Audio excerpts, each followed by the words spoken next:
75वें गणतंत्र दिवस के अवसर पर विधानसभा अध्यक्ष ज्ञानचंद गुप्ता पंचकुला के शहीद स्मारक पर पहुंचे। सेक्टर 12 स्थित शहीद स्मारक पर देश के वीर शहीदों को पुष्पांजलि अर्पित कर उन्होंने नमन किया। इसके बाद हरियाणा विधानसभा अध्यक्ष और पंचकुला विधायक ज्ञानचंद गुप्ता गणतंत्र दिवस समारोह में पहुंचे। परेड ग्राउंड सेक्टर 5 में आयोजित जिला स्तरीय गणतंत्र दिवस समारोह में मुख्य अतिथि के रूप में शिरकत की और यहाँ पर उन्होंने ध्वजारोहण किया है और इसी के साथ पंचकुला व प्रदेश वासियों को गणतंत्र दिवस की उन्होंने शुभकामनाएं भी दी है। स्वतंत्रता सेनानियों का स्वागत एवं अभिनंदन करता हूं।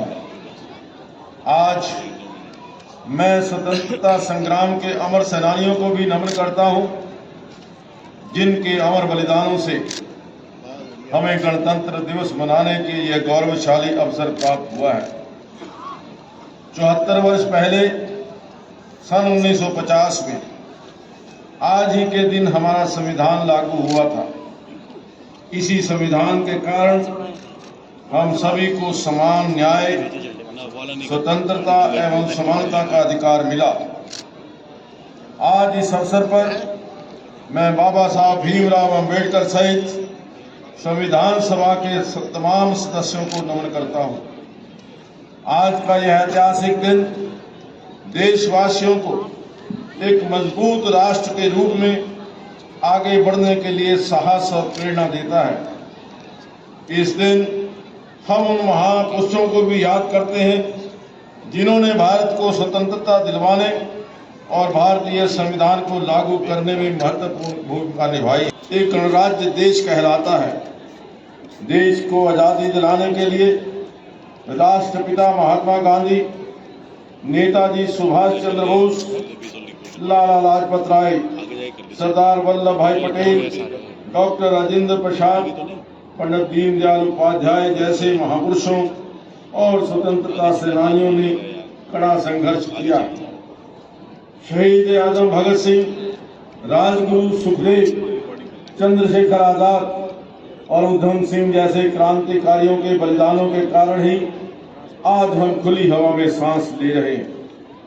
हमारे महान भारतीय स्वतंत्रता सेनानियों ने भारत में पूर्ण स्वराज्य के लिए लंबे समय तक संघर्ष किया है। उन्होंने ऐसा इसलिए किया ताकि उनकी आने वाली पीढ़ियां किसी की गुलाम बनकर न रहें और स्वतंत्र रूप से अपने अधिकारों का निर्वहन कर सके। भाइयों बहनों, हमारे देश के गणतंत्र ने देशवासियों को सामाजिक समरसता तथा जनप्रतिनिधित्व का अधिकार दिया है।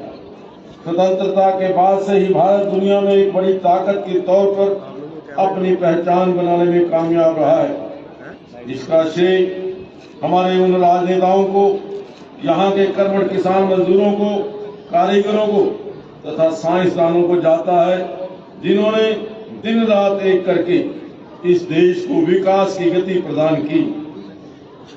आज हमारा भारत देश प्रधानमंत्री श्री नरेंद्र मोदी जी के नेतृत्व में चहुमुखी प्रगति कर रहा है।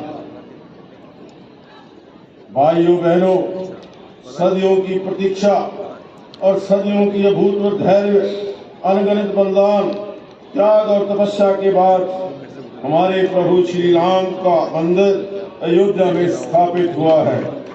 हमारे प्रधानमंत्री श्री नरेंद्र मोदी जी के प्रयासों के फलस्वरूप 22 जनवरी 2024 को सूरज देश में एक अद्भुत आभा लेकर आया है।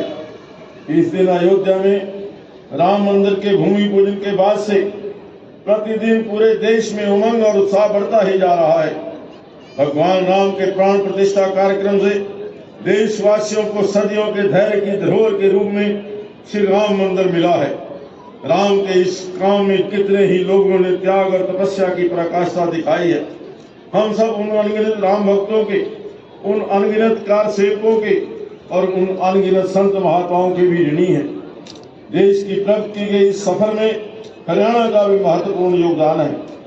मुझे यह कहते हुए गर्व है कि हरियाणा ने भी प्रदेश के सामाजिक आर्थिक विकास को नए आयाम प्रदान किए हैं। शिक्षा, स्वास्थ्य एवं खेलों में हमने नई ऊंचाइयों को छुआ है।